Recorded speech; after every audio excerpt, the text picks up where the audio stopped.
Hello and welcome to the very first episode of Sustainable Journeys, exploring tourism through pop culture.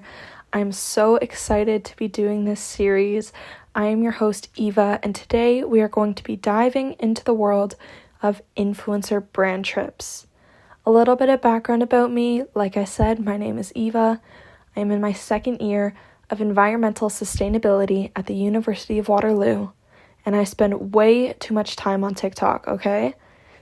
While I may not be an influencer myself, you could say I have done extensive research on influencer brand trips through the many hours I have spent watching the Get Ready With Me's of influencers who are in Bali getting ready for their boat trips.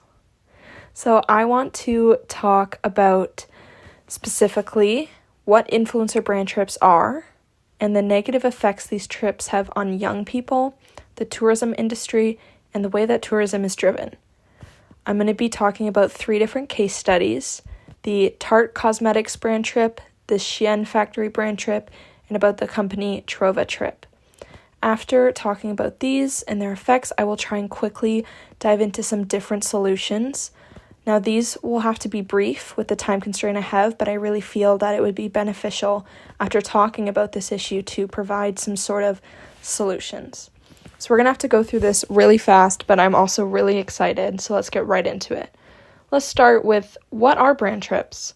Brand trips involve a company, in this case they're often cosmetic, sending anywhere from 10 to 15 influencers on a private jet to a beach destination where they stay at a private villa and get to do lavish activities like jet skiing and yachting.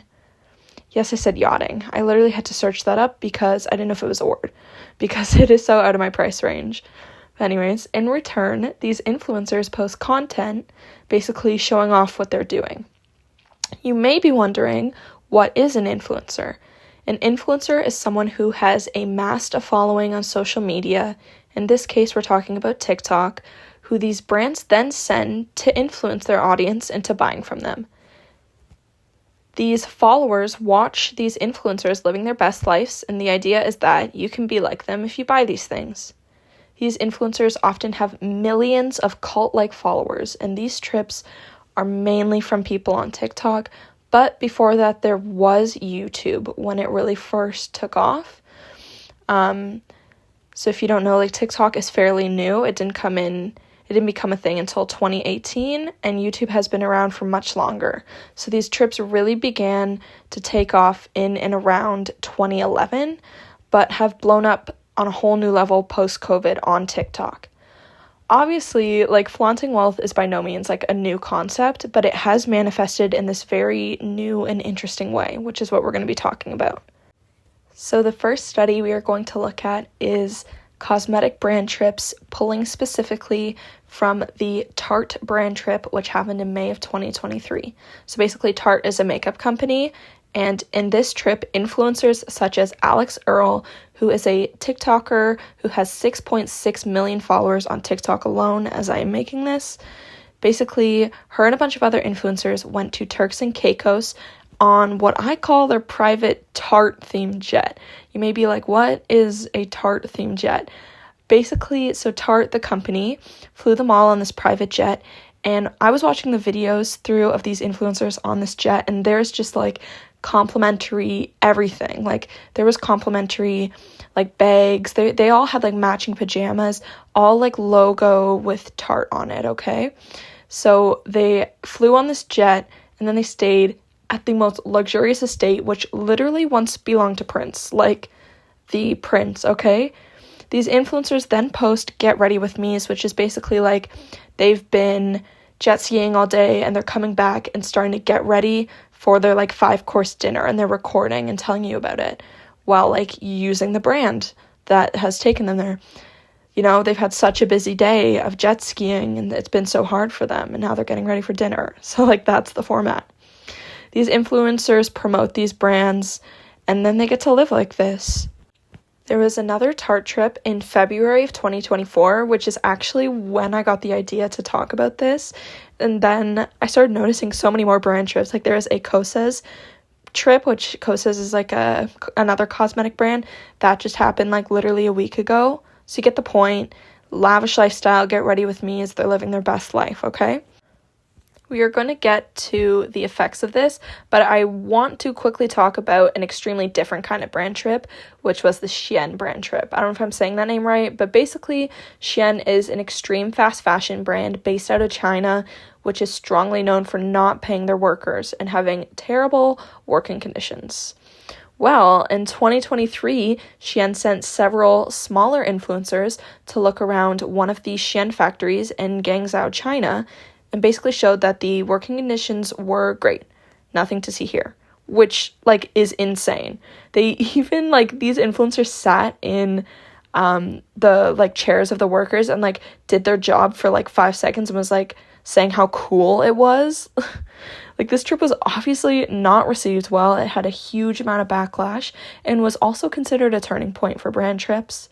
According to Menendez and Espera, a prominent menswear writer tweeted that the company wanted to make itself look progressive to a North American audience while, quote, running a sweatshop in the back, unquote.